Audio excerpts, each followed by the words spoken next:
La palabra en el primer libro de Samuel, capítulo 3, versículo 1, dice: El joven Samuel ministraba a Jehová en presencia de Elí, y la palabra de Jehová escaseaba en aquellos días. No había visión con frecuencia. Dice que en los días de Samuel, en los días que Samuel estaba ministrando al Señor, dice la palabra, da una idea general de los tiempos en pequeñitos versículos, en pequeñitos frases, en dos frases podemos decirlo. Dice que la palabra de Jehová escaseaba en aquellos días y que no había visión con frecuencia. Estaba dando una panorámica aquí el escritor de Samuel. Estaba dando una panorámica de la vida espiritual de Israel en aquel tiempo. Un pueblo que estaba sin visión, un pueblo que no tenía líder. Dice la palabra en el libro de Proverbios que donde no hay visión el pueblo se desenfrena. Había un poco de desenfreno también en aquellos tiempos, pero lo más triste para el pueblo que todavía, para el remanente santo, para el remanente que todavía confiaba en Dios y buscaba de Dios, dice que era un tiempo que la palabra de Dios escaseaba y que no había visión con frecuencia. Qué tiempo tan triste debió haber sido para esta gente que todavía estaba buscando de Dios, que todavía necesitaba una revelación, necesitaba una guianza, necesitaba una palabra de esperanza, necesitaba una palabra profética para tener esperanza en el futuro, en algo que bueno que viniera de parte de Dios. El último de los profetas fue Malaquías, y este profeta profetizó en el año 400 a.C. Y desde ese tiempo hasta el año 25 después de Cristo no hubo más palabra profética, no hubo más revelación de Dios, por lo menos escrituralmente. No hubo más profeta, no hubo más libro, no hubo más revelación. Hasta el 25 después de Cristo, cuando aparece Juan el Bautista anunciando que venía uno, que vendría uno, que él estaba preparando el camino para el Señor. Pasaron 400 años de un silencio intertestamentario, que es lo que se conoce por los teólogos, 400 años de un silencio total de parte de Dios. No hubo más profecía, no hubo más revelación. Fue un tiempo muy difícil también para el remanente, para los que quedaron. Cualquiera podría decir que fue un tiempo en que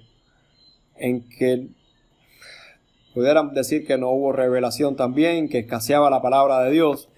Pero esta gente sí pudieron asirse de algo. Ya los profetas habían anunciado que vendría un redentor, habían hablado de un libertador, habían hablado de alguien que vendría a quitar el pecado del pueblo, anunciaron de muchos eventos milagrosos que habían de pasar, como que una virgen saldría embarazada, como que un niño le sería dado al pueblo de Israel, un niño que sería rey, cuyo dominio sería por toda la eternidad, uno que vendría entrando a Jerusalén en un pollino y mandaba incluso a Israel a alegrarse porque su Salvador, su Redentor, vendría montado en un pollino de asno. Otro anunció las glorias del Cristo y todo el poder que vendría con él. El profeta Isaías habló de todo el sacrificio en la cruz, como en el momento de la cruz no habría hermosura en el cual hubiéramos podido desear a Cristo. Habló también, los profetas hablaron también de que se levantaría de entre los muertos y que había una promesa de resurrección. Pero luego que estos profetas hablaron, vinieron 400 años en que no, por lo menos bíblicamente hablando, no se reveló nada más. ¿De qué vivió todo este tiempo el pueblo? quedaron muchas promesas, quedaron muchas profecías, y todo lo que se esperaba era el cumplimiento de estas palabras. Yo quiero que usted vaya conmigo al libro de Amós, capítulo 8, versículo 11. Dice: He aquí vienen días, dice Jehová el Señor, en los cuales enviaré hambre a la tierra, no hambre de pan, ni sed de agua, sino de oír la palabra de Jehová. E irán errantes de mar a mar, desde el norte hasta el oriente, discurrirán buscando palabra de Jehová y no la hallarán.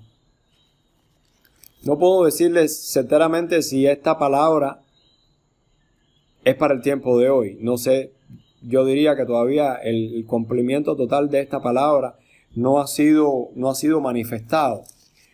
Pero yo quiero alentar al pueblo de Dios acerca de esta palabra, que creo que nos compete a todos tenerla en cuenta.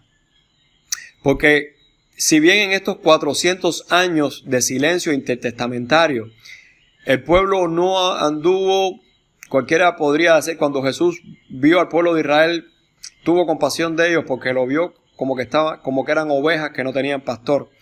Y muchos de ellos tal vez estaban esperando la revelación en sus corazones, pero lo cierto es que esta gente sí estaban agarrados de algo, estaban agarrados de las promesas, estaban agarrados de lo que Dios había dicho y sabían que Dios era fiel para cumplirlo. En este libro de Amós, el profeta Amós dice: vienen días en que la gente puede que estén preocupados por el hambre, pueden que estén preocupados por las miserias que hay en las naciones, puede que estén preocupados por el agua, por la escasez, por qué sé yo, por el calentamiento global, por los virus, por las enfermedades. Pero habrán tiempos, dice Amós, en que Dios iba a traer sed y no precisamente de agua, iba a traer hambre y no precisamente de pan, sino de la palabra de Dios. La gente dice que iban a estar errantes de mar en mar, desde el norte hasta el oriente, y discurrirán buscando la palabra de Jehová y no la hallarán. Qué triste condición la de la gente que esté en esta condición, ¿verdad? Buscando y buscando y buscando y que no la hallen. Y por eso se nos ha puesto carga y se nos ha hecho una necesidad enviar palabra de Dios hasta los confines de la tierra. No sea que vengan los tiempos que la gente busque la palabra de Dios y no la hallen. Sería bien triste que habiéndose proclamado el evangelio del reino, habiéndose proclamado las buenas nuevas, la gente habiéndosele dado la palabra y que todavía no la encuentren y no la hallen. Y estos tiempos han de venir. Nosotros no sabemos si por ahí hay mucha gente buscando al Dios verdadero. No sabemos si por ahí, y de hecho estamos seguros que hay mucha gente buscando al Dios verdadero, buscando, discurriendo dónde está la verdad.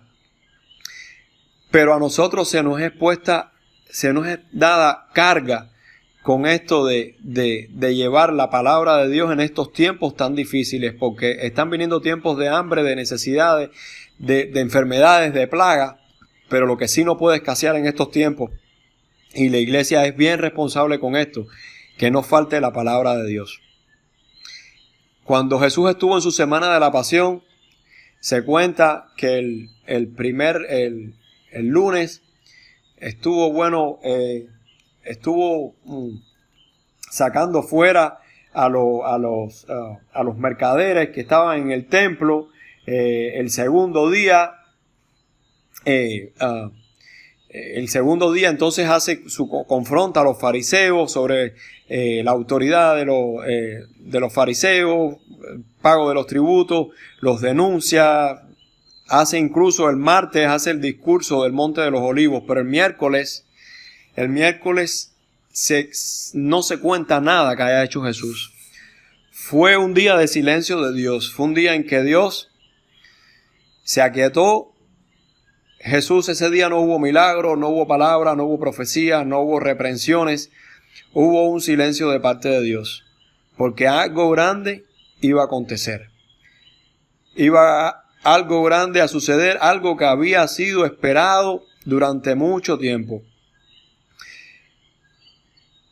¿Cuántas veces en nuestras vidas hemos vivido ese silencio de Dios?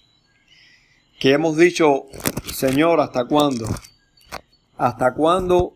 Yo no me importa lo que pueda estar pasando, no me importa la prueba, pero si tú no me hablas, yo me muero. Yo necesito que tú me hables como Raquel que dijo, dame hijos o me muero. A veces nuestra oración tiene que ser muchas veces, Señor, háblame o me muero, porque vivir sin tu palabra es como vivir sin aliento, es como vivir sin fuerzas de vida, sin nada para vivir. En el Salmo 83:1 el salmista dice, oh Dios, no guardes silencio, no calles, oh Dios, ni te estés quieto. El salmista sabía lo que era el silencio de Dios y le dijo, por favor, Señor, no. Yo lo que necesito es que tú me hables, porque cuando tú estás en silencio, yo me desespero, yo me siento que me falta algo. El pueblo que estuvo esperando 400 años en ese silencio, estaba esperando algo grande de parte de Dios, y era el cumplimiento de las promesas de Dios. Por eso, Simeón, cuando ve a Jesús, levanta su oración, ahí en el libro de Lucas, capítulo 2, versículo 29, dice, ahora, Señor, despides a tu siervo en paz, conforme a tu palabra, porque han visto mis ojos tu salvación, la cual has preparado en presencia de todos los pueblos, luz para revelación a los gentiles y gloria a tu pueblo Israel. Simeón sabía lo que estaba esperando, y cuando vio a Jesús dijo, este es el Salvador que ha venido, este es el cumplimiento de la promesa, yo sé que este es el Cristo, este es el Hijo del Dios viviente, y te doy gracias, Señor, porque todo el tiempo de silencio valió la pena, porque yo esperé a la promesa, yo sabía que tú habías dado promesa. Y para el pueblo de Dios, hoy en día, en la segunda carta de Pedro, capítulo 1, versículo 4, dice, por medio de las cuales nos ha dado preciosísimas y grandísimas promesas, para que por ellas llegases a ser participantes de la naturaleza divina. Amén. En el día de silencio, ¿qué tenemos, hermano? Tenemos las promesas. ¿Cómo son sus promesas? ¿Son grandes? No, son grandísimas. Son preciosas las promesas del Señor. Esto lo estaba diciendo Pedro, un hombre también que fue sujeto a pasiones, que un día estaba dispuesto a morir por Jesús, otro día lo negaba. Un día le decía, Señor, si yo voy para donde tú vayas, y al otro día se hundía, al mismo momento se estaba hundiendo. Y fue uno que recibió la revelación de Dios, de que podemos somos participantes de la naturaleza divina, es decir, tenemos la naturaleza de Dios morando en nosotros por medio de esas grandísimas y preciosísimas promesas. En el día de silencio, ¿a qué nos aferramos, hermano? A esa promesa. Moisés sabía lo que era la presencia de Dios, le dijo, y si tu presencia no va conmigo, no me saques de este lugar. Pero nosotros mucho más allá de la presencia, la cual Jesús nos dijo, yo estaré con vosotros todos los días, pero también nos dejó poderosos recursos que son las grandísimas y preciosas promesas de Él. Aleluya. Tenemos confianza porque por medio de estas promesas entendemos que Dios ya ha hablado, podemos tener la madurez suficiente para saber que ya el Señor nos ha hablado de todo asunto, de toda cosa, y que podemos caminar confiados en esas promesas. Señor, en el nombre de Jesús, hay un pueblo que está caminando en esperanza ahora mismo. Nosotros estamos pasando en un silencio. Tal vez esta cuarentena ha sido un tiempo de silencio para muchos, porque no estamos en la congregación, no cantamos unidos, porque nos falta el abrazo de un pastor, de un hermano, Dios. Pero en medio de este silencio, Señor, tú has hablado de muchísimas maneras, Señor. Como dice en tu palabra, tú te nos has revelado a nosotros de muchísimas, de diversas maneras, Señor. Y ahora, oh Dios, yo te pido que esta palabra pueda llegar a los hogares de la gente que está pasando por ese silencio, que reciba una palabra de ánimo, de consuelo, de fuerza, sabiendo, Señor, que estas promesas permanecen para siempre. Señor, para que sepan que fiel es el que prometió y que también lo hará. Aleluya. De que tú, Señor, no eres hombre para que mientas, ni hijo de hombre para que te arrepientas. Señor, que tú cumplirás todo tu consejo en nosotros. Que aunque hoy sea tal vez un día miércoles, hoy tal vez haya un silencio que nos mate. Porque si hubiéramos estado en Jerusalén, estuviéramos preguntándonos, ¿y hoy dónde está Jesús? ¿Alguien sabe de Jesús? ¿Alguien sabe si Jesús ha hecho algún milagro hoy? Jesús ha hablado a alguien hoy, aunque sea a los fariseos, para reprenderlo. Pero había un silencio total en Jerusalén ese día. El maestro no había hablado, el maestro no había hecho nada ese día. No sabemos ni siquiera dónde estaba Jesús el miércoles. Pero porque esperaba un jueves glorioso, porque esperaba un viernes glorioso, porque esperábamos una resurrección gloriosa y poderosa para demostrarnos que todas las promesas se habían cumplido, que el sacrificio se había cumplido y que el Cristo había resucitado y estaba entre nosotros para manifestar todo el poder de todas esas promesas. Aleluya. Para demostrar que era verdadero, que el poder de todas aquellas promesas que estaban dormidas fueron levantadas de un sueño de Dios para los hombres y fueron resucitadas para traer vida y vida en abundancia. Señor, bendice a mis hermanos donde quiera que estén, que reciban fuerza y aliento por medio de tu palabra, por medio de tus promesas, porque tú eres fiel y verdadero, Señor. Confiamos en ti, Señor, y te damos a ti toda la gloria en el nombre de Jesús. Amén, Señor.